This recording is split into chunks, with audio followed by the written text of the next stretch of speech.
Welcome to the monthly Truck Stop webinar provided by the Motor Carriers Insurance Education Foundation. The Truck Stops are presented the second Thursday of each month at 2 p.m. Eastern Time. These webinars are open to members of MCIEF.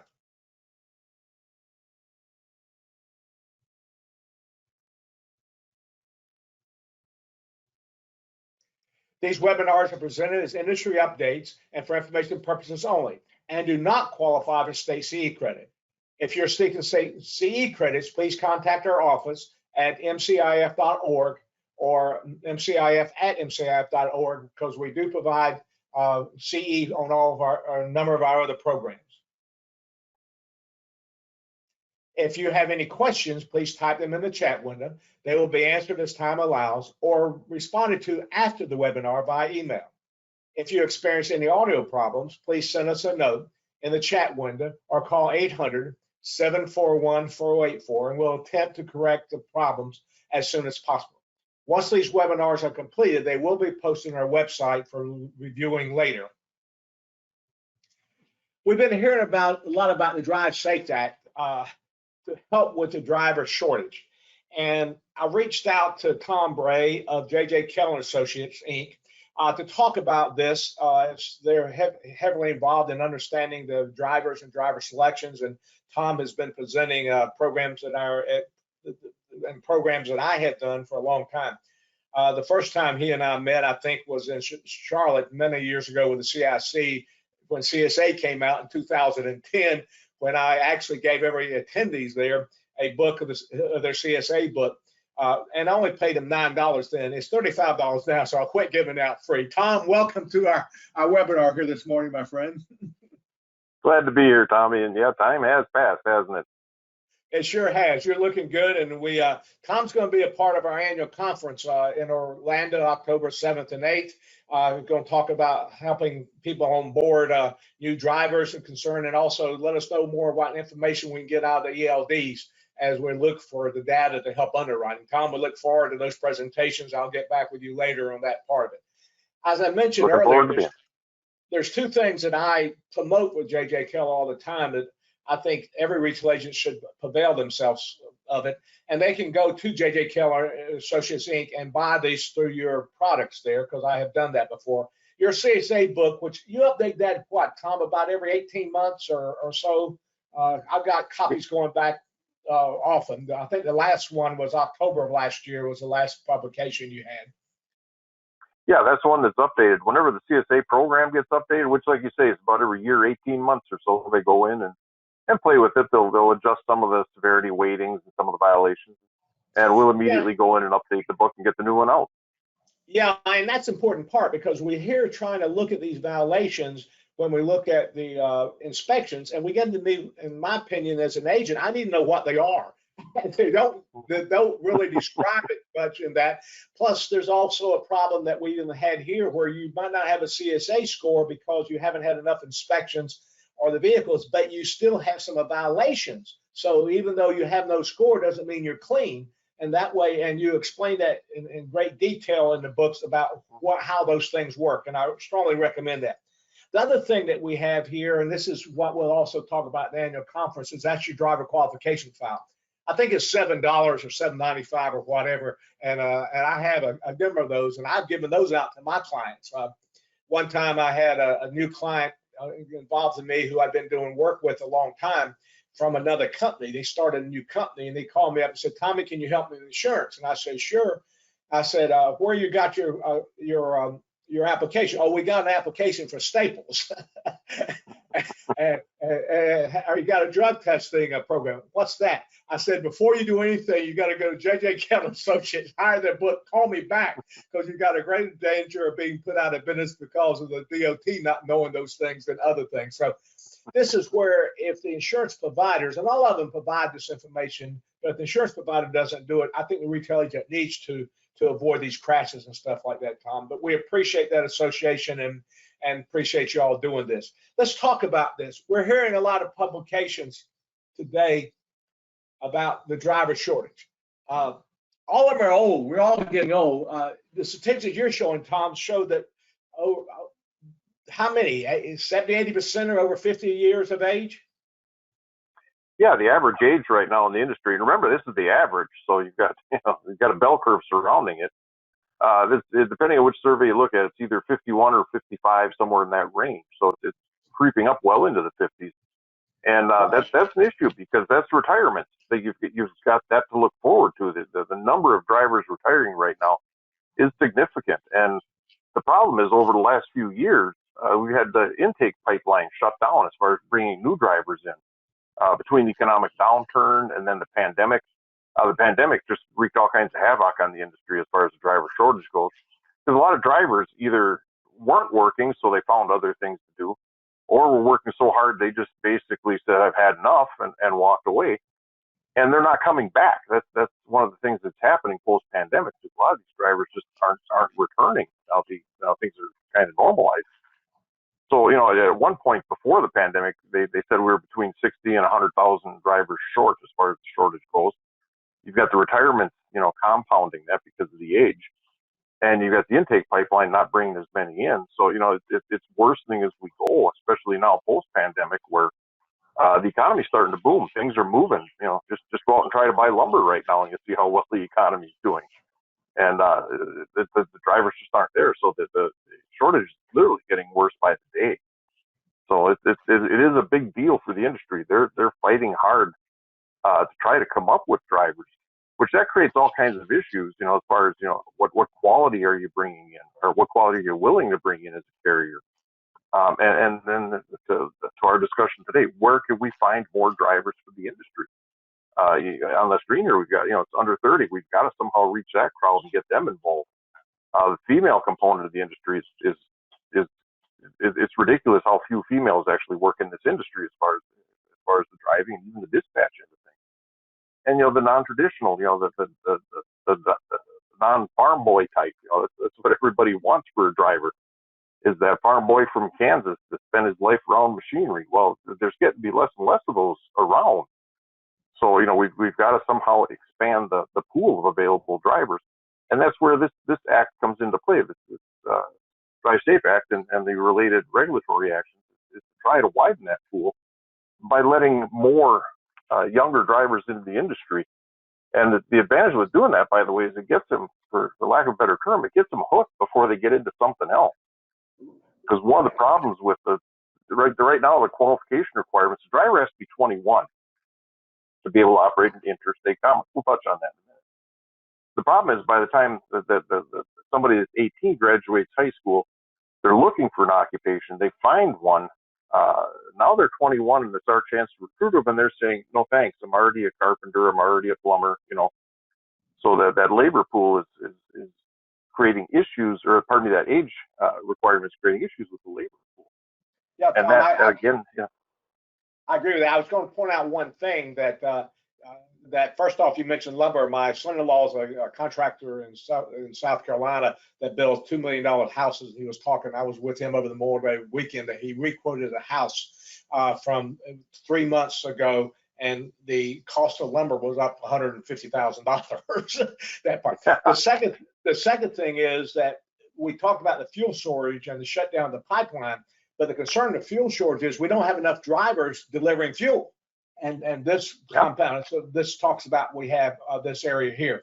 And I agree with this underage. And so this is where we're talking today, is these younger age drivers, how to get them involved.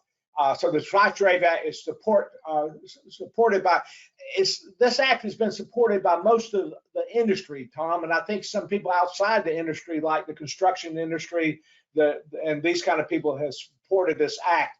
But look at TCA, which we have a relationship with, and ATA, which we keep their publications. They both are supporting this act, are they not? Yeah, most of the major trade associations are. There's one or two that aren't for various reasons.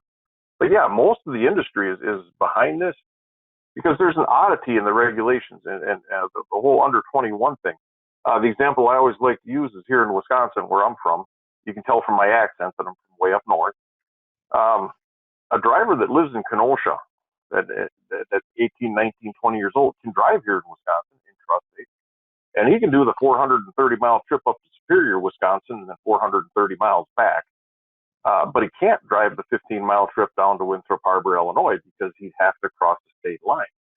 So there's that issue there where we already allow these 18, 19, 20-year-olds to run all over the country, and carriers use them all the time for intrastate work.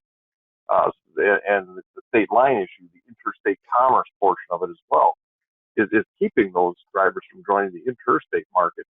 So there's that oddity there. And most of the associations are looking at this and saying, hey, this, in California, Florida, Wisconsin, states that have Montana, states that have large footprints, these intrastate 18-year, 19, 20-year-olds are running as many miles as pretty much a regular road driver would be.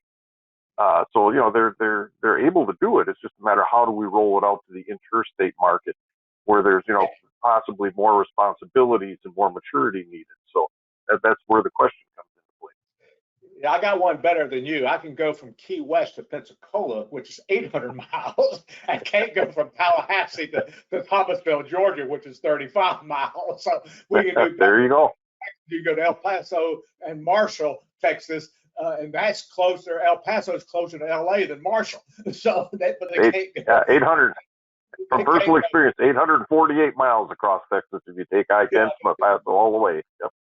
They can't go both ways. So, and the only industry that I know that's not sponsored this is IATA, and we'll talk more about because of the fear of the smaller motor carrier versus the fleets who might be taking advantage of this. We'll talk about that in a minute. We have on the next slide here about I looked at a number, Tom, and I saw it's 40 plus, 42, 43 states allow the 18-year-olds to drive. I don't know the exact number, but the great majority of the states provide over 40%, over 40 of the states allow them to drive the 26,000 GVW or larger intrastate, as you just said. They just can't cross state lines. And then you're talking. I was going to say, when you talk about the 26,000 pound vehicles, you're talking about the large CDL vehicles, right? And these intrastate 18, 19, 20-year-olds can't even drive a 10,000 pound vehicle across state lines. Yeah, that's what I got. Interstate commerce. Yeah, they can't even drive those. Yeah, the 21-year-old can't. If you drive one that's 10,001 GVW larger, you got to be 21 to cross state lines, which is even more ridiculous when you look at the difference in the sizes involved in here. And some of the, just make a note for people who are listening to us, and most of the ones that listen to us, Tom, do not get involved in the smaller motor carriers because of the long maintenance people, the private carriers with the small pickup trucks, the dualies, and those kind of things, because of our just the foundation focus on the interstate for-hire interstate truckers. But if anybody writes this business and you have a contractor, a son-in-law who crossed state lines in their 1-ton truck with a trailer behind it, and they got stopped going in Georgia because they didn't qualify that driver because that driver had not passed the physical. And we had no driver qualified. Georgia gave us a warning ticket on it, and we got it qualified. But everything, when you cross state lines, you not only have to be 21, but you have to meet all other hiring requirements except the drug testing requirements when you cross the state lines. And a lot of people don't understand that when in that area too, that has come back and bite us. Yeah, so, if the vehicle's over 10,000 pounds and you're using it in interstate commerce, the driver's got to be fully qualified. What happens at 26,000? Now you're talking about the big vehicles. Those drivers have to have the CDLs. They have to be drug tested. They have more requirements. But that 21-year-old thing that we're talking about today, that applies starting at 10,001. That's something that, as you mentioned, a lot of companies seem to miss that part of it. It's that 1-ton truck with a trailer that gets them in trouble all of a sudden. And the concern I have just from a legal standpoint is they probably won't be stopped and be fined. And a lot of times the officers don't pay attention to them. But when a crash happens, if they're not qualified, then you end up paying more dollars because the driver doesn't meet at least the minimum requirement here. Same thing for the intrastate 26,001 GVW. They don't realize private fleets have to qualify for those with the drug testing and stuff here. Even the one that I had before, Tom, is I was on the insurance committee, the First Baptist Church of Fort Myers, Florida, back in '94 when the CDLs became enacted. And we had a 23 passenger bus that we used on Sunday morning to pick up people and bring them to church. And when I formed the bus committee that now they have to have CDL and those drivers now have to be drug tested here, I got to push back and they sold the bus. But a lot of people don't realize even the mechanic who's test driving the vehicle has to meet these kind of requirements, this part of it. And so really this is a simplistic part, and you already talked about this, Tom, I appreciate this, is the Drive Safe Act removes a state line requirement. Now there's other factors for it, but that's where it starts. My comment is, if I was writing the law, Tom, I would not do the state line. I would say you had to drive you couldn't drive with over 300 miles a day.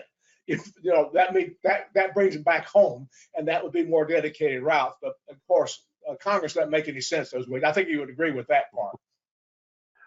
We've got 50 independent states is what we have that make up the United States. So that's where it gets a little dicey as you start messing with state lines as far as the interstate component of it goes.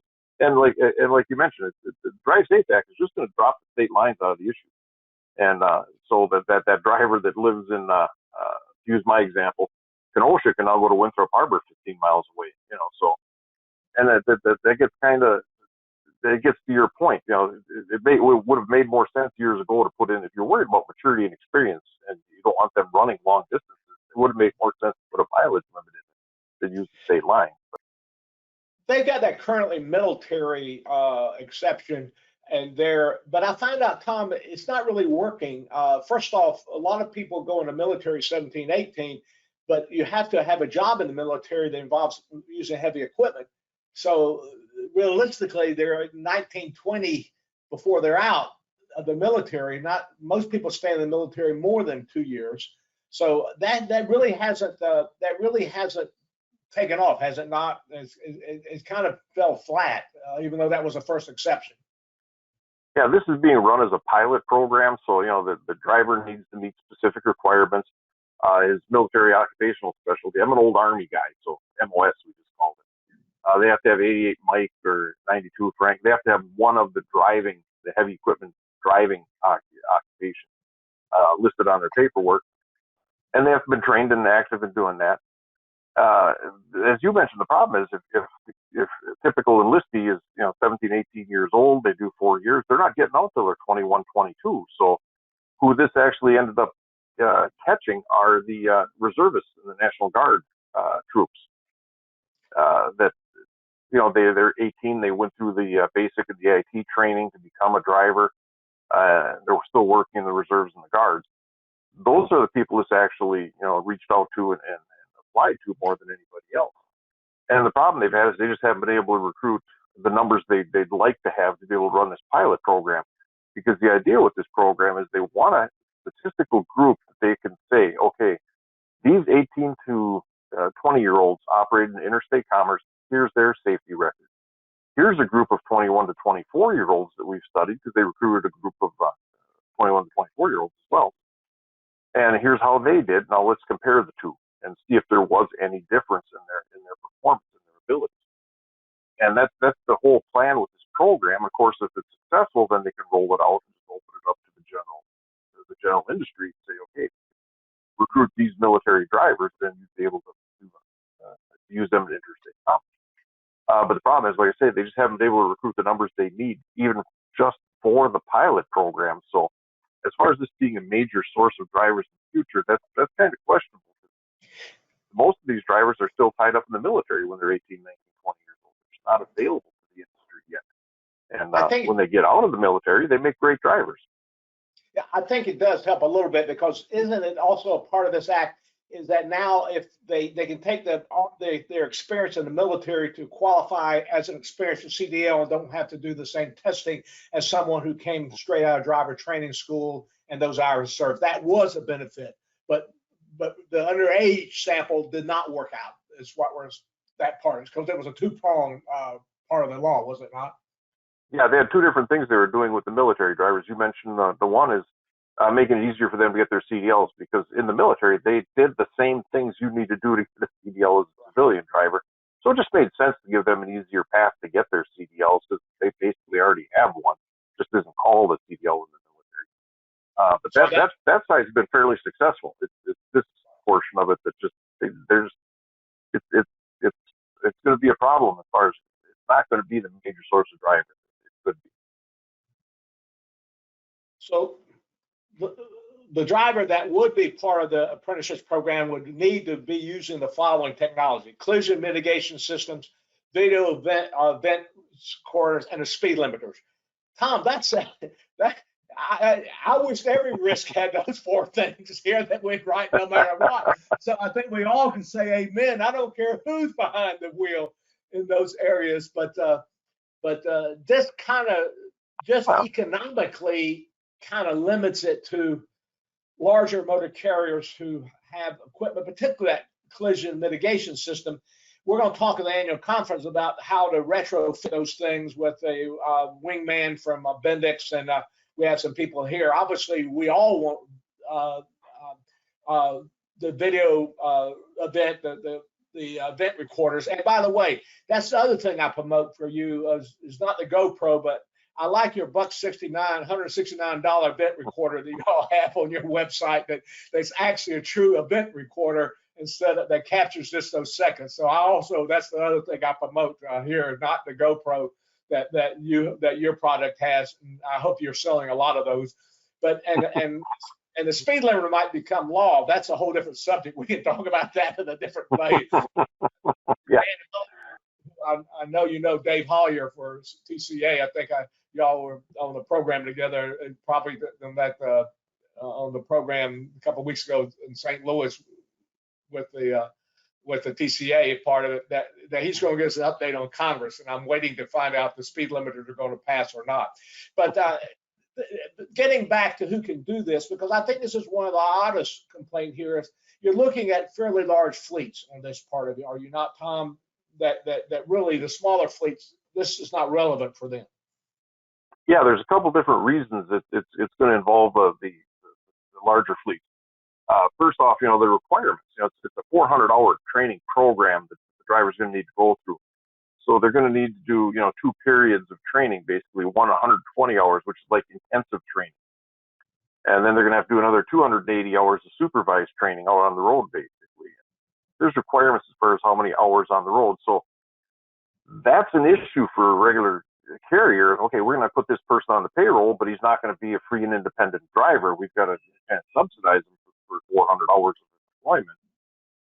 Then when they're done doing that, now we've got to put them in a vehicle that has all of these safety features. It has to have automated emergency braking, collision avoidance, speed limiting. So it's pretty expensive on that end of things as well. They have to be, for lack of a better term, a more expensive power unit than a normal driver. Here again, the small fleet just doesn't have the resources to pay for the time for that driver to get it trained up, and probably doesn't have that type of equipment, so they have to go out and make special buys for as far as the small carriers go.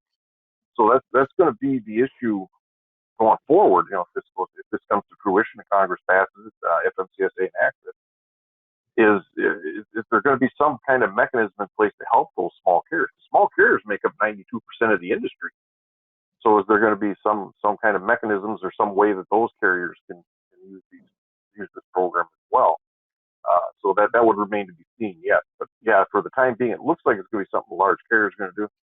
The second factor of our group today is how the insurers are going to handle this. Because if it's going to be a little bump in insurance, a large carrier's got the resources to possibly adjust to a little bump in insurance.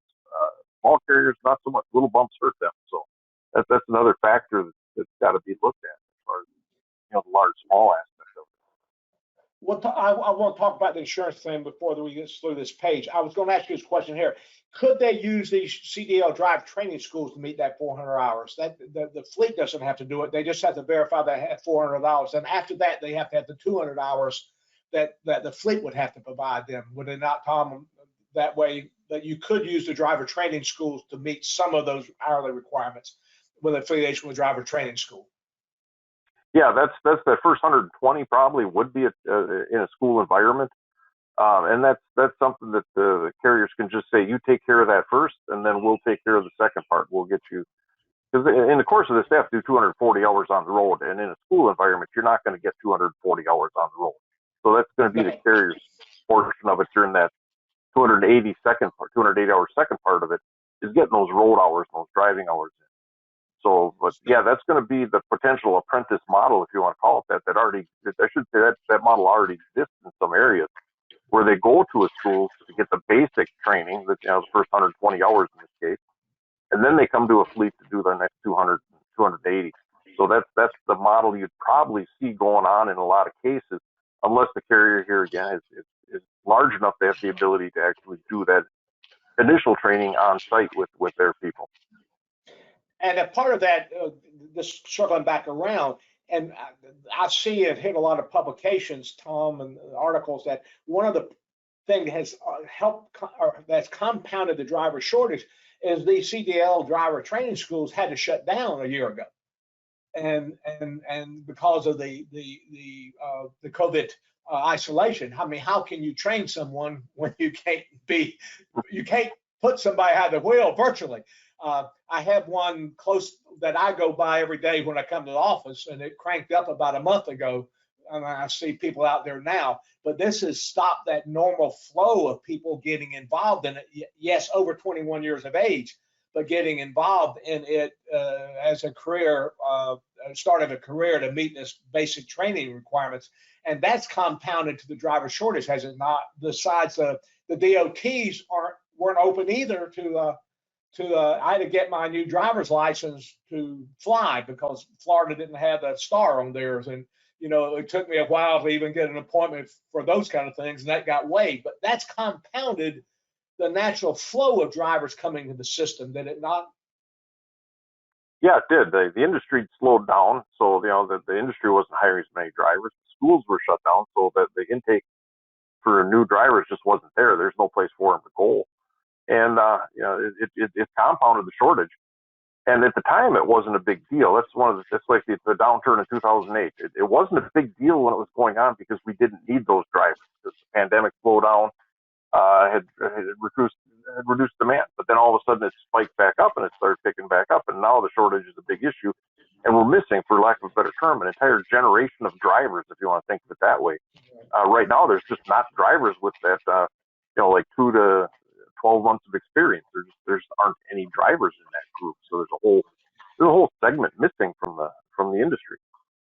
We mentioned the insurance ramification, and going back again on our slide on this page 13, Tom, the larger motor carriers have, in every case I know of, would have a retention, would be responsible for the first, usually 500 to $1 million part of it. So, and the excess coverage is becoming expensive and very expensive because of the nuclear verdicts, but that's a whole different subject. But at least those first dollars, it won't affect them that much in premium because they're assuming that risk anyway here. And the other part of the insurance industry is going to be a little more willing to talk to them and trust that they're going to do their school and stuff, or do all the right training and everything required, because they got skin in the game. So we dealing with that. That's happening today, irrespective of age. Anybody that has a retention does these things that we want them to do anyway, just because they know they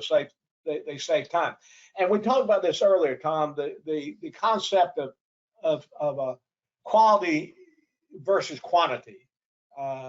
That's a thin line. You deal with a lot of motor carriers. I know a lot of motor carriers rely on you. I hear you often with Mark Willis's show, which we own often here. I listen to him often on this part of it. And that's the question right now. How do we fill the seats with somebody we trust will drive safe enough, Tom? Isn't that a real problem? That is a huge problem right now. It is every time the industry picks up and we're short on drivers. Because every truck that's sitting out on the line that doesn't have a driver assigned to it is money lost and cost coming in that you're not recouping. So there's always intense pressure. It's a typical safety versus dispatch battle that goes on, but it's worse during these times because dispatch has got all these loads they need to get moved, and they look out the window and see those trucks sitting, and then you'll have the safety people saying, "Well, we can't hire that person. We can't hire that person because of our hiring standards."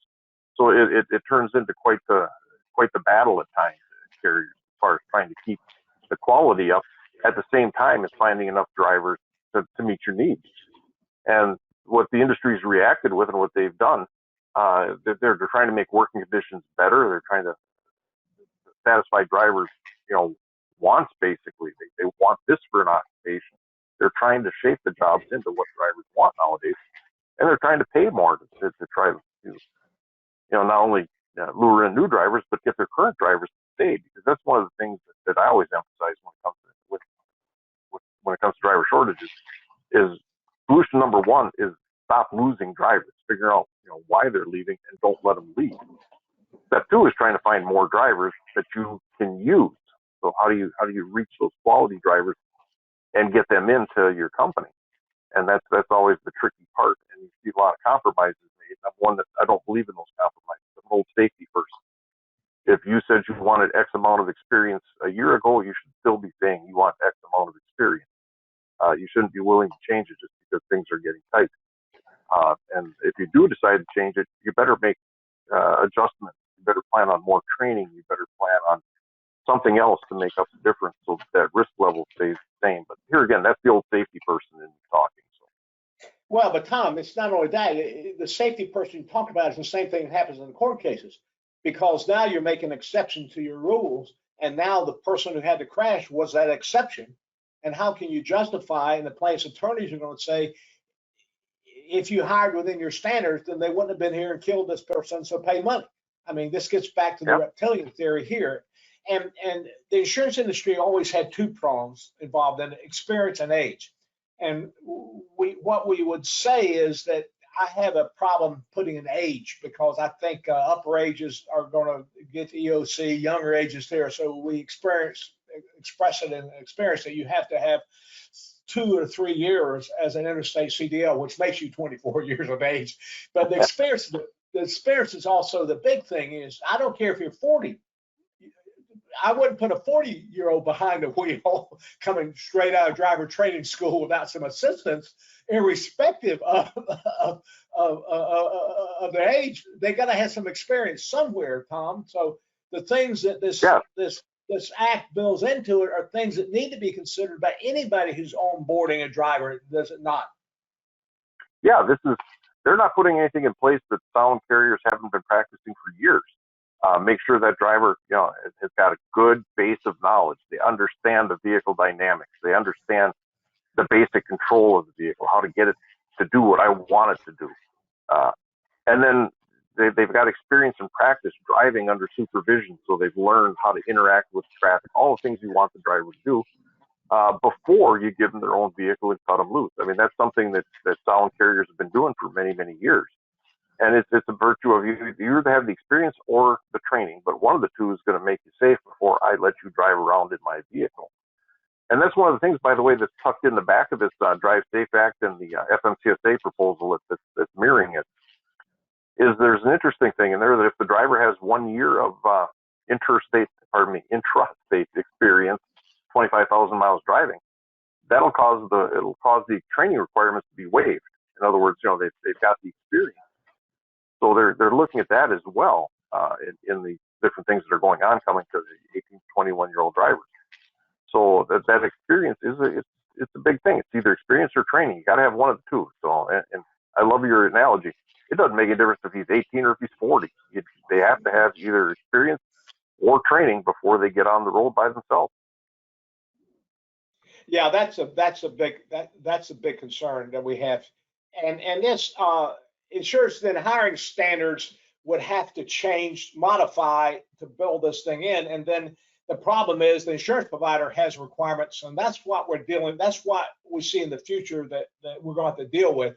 And one reason I wanted to put this program together, Tom, and I asked you to put this, is that I think as an insurance provider, we got to start thinking about these things because they've got to happen. The freight's got to be moved some way, and it takes somebody in it. We're not going to have, I got this in the next slide, automated trucks for the next 30 years. That's going to be significant enough in the marketplace to get this. Because as you mentioned, and you said 33% of small motor carriers. We talk about, I think the statistics I use is about 90% have less than 5 power units. I'm not going to argue about 2 or 3%, and it's 5 or 10 or more. But they're all the smaller motor carriers involved in it. And in the past, you mentioned the farm portion and getting training, and this is where we got a lot of our drivers. I mean, this is where my father came from and started the business in North Carolina, in that area we had here. But but we don't have that now as an introduction in that area. So this is a real problem trying to balance these kind of things as what the insurance industry wants. And right now you mentioned it costs more. Well, what I'm hearing, freight rates right now are all-time high. Your truckers are making more money now than they had before, even with a bump in fuel costs that has gone up since the colonial shutdown and the driver shortage and just the oil industry is greedy. I think that's a part of it too. They're paying more here, but we got to think about from an insurance standpoint the reality on this part. Don't you think, Tom? I mean, they got to come from somewhere, and we need to think about it. Yeah, definitely. And when you're working with your insurers, you've got to ask the questions. What as the carrier, what do you have for hiring standards, and what have you considered when it comes to creating those standards? If you're going to require 2 years of experience or this type of training, have you put thought into how you're drafting that, what you're looking for? Because it's simple risk management. The more you're willing to accept, the more risk you're going to assume. So what are you doing to offset that risk? If you're going to be bringing in new drivers, what are you putting in place as far as training mechanisms, plans to deal with those drivers? So and then here again, as the insurance provider, what are you going to put in place? What risks are you going to be willing to take after this discussion with your customer? If you're talking with a customer and he says, well, we hired 21 years old and we figure that they must have experience because they're flying with us, or some other thing like that. As an insurance provider, that should concern you, because hiring is one of the biggest things that'll get a company in trouble. Negligent hiring, negligent retention, anything negligent in front of it, but negligent hiring is one of the common ones. And if you don't have standards, or you have standards and you can't explain why you have standards, or they're just standards that don't make any sense, that's going to be tough to defend. So as an insurance provider, you kind of need to have that discussion with your customers. What are you doing? How are you doing this? What are your standards? How did you arrive at them? And do they match what is out there as far as what's commonly accepted? It's not commonly accepted to take somebody straight out of a 120-hour truck driving school, give them a truck and send them down the road and say good luck. And here again, whether they're 18 or 40, that's just not acceptable. So you got to work with your carrier customers, motor carrier customers, and figure out what are your standards, what are you doing, and do they make sense? And you mentioned something here that and I skipped over the slide before this. I'll bring this up on this separate here. And you just mentioned it, the 18-year-old can get experience with a local Coca-Cola dealership driving the delivery trucks locally. When I had a truck dealership, and when I started insurance, my favorite client was a beer distributor for obvious reasons. I had inside track on that part of it. But they were driving a straight truck. Now they're driving the small tractor trailers, the day cabs with a 22-foot trailer, a 30-foot trailer. So they're getting experience, but they're local roads and they're the same thing.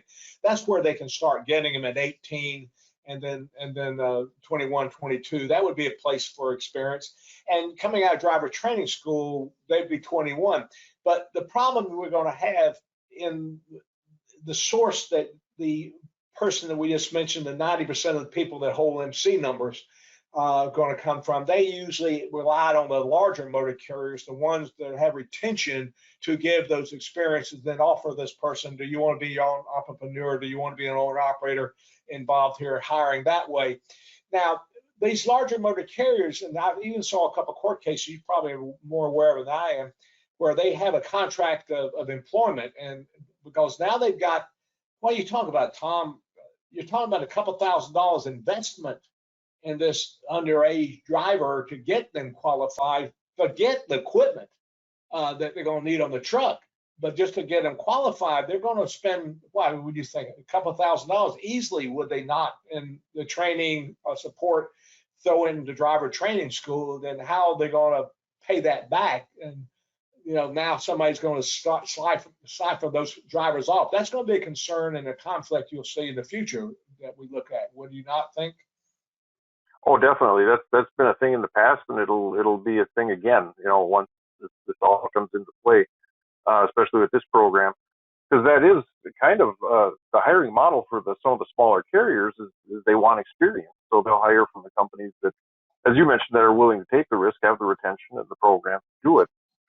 So the way that those companies protect themselves is through contracts or through agreements, and that creates quite the interplay between carriers sometimes, because the motor carriers, are basically passing drivers around all the time. All of a sudden, these contracts enter and they start creating issues. So that the legal side of that is there's been legal battle after legal battle, and excuse me, between carriers over how those contracts are worded, if you can even do that. So it's a constant battle, and that'll heat back up again, especially in this case where now you're talking about these 18, 19, 20-year-olds having to go through mandatory training. The carrier's going to have to pick up the tab or force the trainee to pick it up. And you're talking about an 18-year-old kid. They don't have $2,000, $3,000, $4,000, $5,000 in their pocket they can spend. So that's where those contracts come from, because, okay, well, we'll front you for that, but we expect you to work here for 6 months or a year to pay for it. So that whole thing will come back into play, and it'll be a problem going forward if this comes to fruition. It's also going to be a problem for the industry in general, because the entry-level driver training rule, which is an unrelated rule, kicks in starting next February, and that's got a lot of provisions built into it that are going to, basically increase the cost and commitment to doing new driver training as far as pre-CDL, TLP training. And you'll start seeing those contracts show up on that end of things as well again. So, yeah, that's going to be an ongoing battle. And we can talk even more about it, but I also think the motor carrier who wants to keep the driver there is going to have to also consider their operation more, because I wrote an article a number of years ago with Big Eye Magazine, and I'm thinking in my own terminology when I was 18, 19, 20, just getting married with kids. I mean, how are you going to mention your grandkids? I mean, your kids graduate from kindergarten because you're on the road. I spent most holidays in my father's office because that truck driver is not home on Christmas that often. They're making deliveries on Christmas because somebody wants to buy something on Christmas Eve. Day after Christmas, and that's a real concern. So even though you get these 18 in there, get them CDL, now they're going to be 22, 23, start having children, and their spouse says, you got to be home. And so they're going to have to start even the operations changing to accommodate these younger drivers, but not only to meet the federal requirement, the safety requirements, insurance company, but the practical requirements is how am I going to keep them there? You just can't be paying enough. So that's going to be a whole consideration. I had someone talk to me yesterday about they have a risk now that obviously only can be done with dedicated routes, where they have one driver that goes out 250, 275 miles, drops a trailer, picks up a full trailer and comes back. They stage it at a place where a truck stop or something like that and gets them home every day. That's going to be something that has a lot of merit. Also, we got a few minutes here time-wise. Also, this last mile delivery, Tom, is going to be a source of these drivers training too, is it? Is it not, where you have the local last mile delivery, the Amazon effect? I want it now. Yeah, and that's already caused quite a shift in the industry, not just in customer demands, but in drivers. As far as where drivers are moving to. The way to keep a driver, and you've heard me say this before, is you pay them well and you treat them well.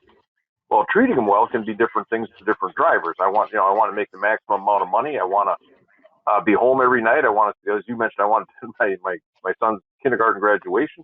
So that treating them well part gets tricky, and that's where carriers are going to have to adjust and adapt. If you have a driver that wants to be home every night, that gives you somebody to work in that last mile delivery space for you, versus the driver that runs from North Carolina to California and back. That's the guy that you have that wants to go make money. And the companies that are going to be successful are the ones that are going to be able to figure out how to do that. How do I set my company up such that the treat them well part, I can make sure this driver's getting what they want, and then this driver's getting what they want, even though it's two different things. So there's going to be there's got to be a lot of activity in that area to figure out what you need to do to get those drivers to stay. Once you get them in, how do you get them to stay? And having worked in the industry, well, I tell you what, you mess a driver up on Thanksgiving when he was planning on being home, and then you do the same thing at Christmas a month later, he's not working for you by the new year. So, you've got to really be good with how you deal with your people. And that's something that the industry has problems with from time to time. So I know your history coming out of the trucking industry here, and you know mine, my father being a trucker. One another suggestion is get rid of these old crusty dispatchers and replace them with young females or other things. So we'll help that. We'll help them know those things too. But we hear a lot, and I'm a big advocate Tom, that technology can help in this part of it. Obviously, the Safety Act bill builds some of that technology in.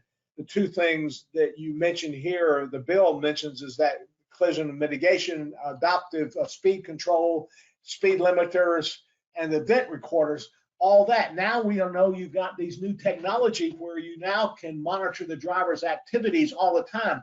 And everybody talks about that's an invasion of privacy, and that's to show what happens in a crash. But hopefully, by monitoring these younger drivers and giving them schooling when they make a mistake that does not cause a crash, hopefully they'll avoid it the next time. That's got to be a factor as we look forward, Tom. And this stuff is developing every day. This new kind of technology, I'm sure y'all are staying aware of it too, and have some of that ability on your side of it too. Don't you see that some of this is going to assist in the operations and bringing these people on by having a constant monitoring and also improvement of it? yeah, it's all there to make the driver better, and that's the part that a lot of companies have caught on to. When you're trying to implement this, you've got to convince the drivers this is there to make it better. That's the whole goal. We don't want crashes. You don't want crashes.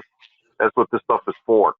And if we do see triggering events, well, we're going to talk to you about it. We're going to figure out what we can do or what you can do next time to not get in that situation again.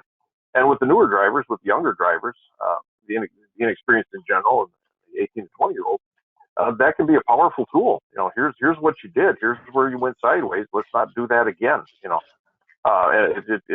does help with drivers. And I just recently was involved in a study where companies that are running these systems and using them correctly, that's always the key I put out there. You've got to be doing it correctly.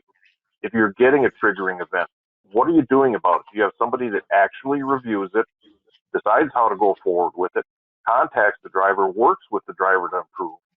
If you've got that model going, companies that are very effective at that, they see unsafe driving scores in CSA of less than 5, which is incredible. Their crash experience is very, very minor. We're talking here again in the CSA system, single digits. So it really does work if it's used correctly, and there's no reason to expect any difference with the 18 to 20-year-olds. If the company has these tools in place, which they'd have to because of the law or the rule, and they're using it effectively, there's no reason you can't see those types of results with the 18 to 20-year-olds. Tom, I think it's just the opposite of that part of it, because I think the 18, 20-year-old, 25-year-old is going to be more acceptable of this kind of training here than an old crusty driver who says, I don't want anybody watching me because I don't want to be reminded that I'm on the phone if I'm looking down.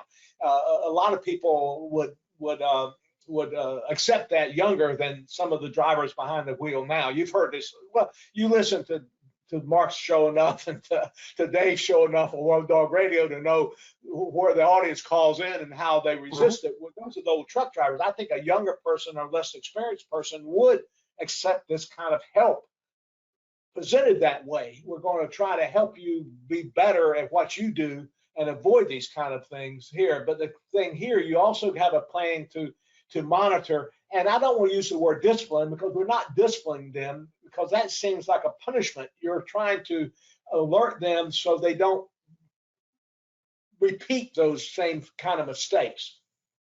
Yeah, you're coaching them is what you're doing. You're trying to coach them into being a better driver.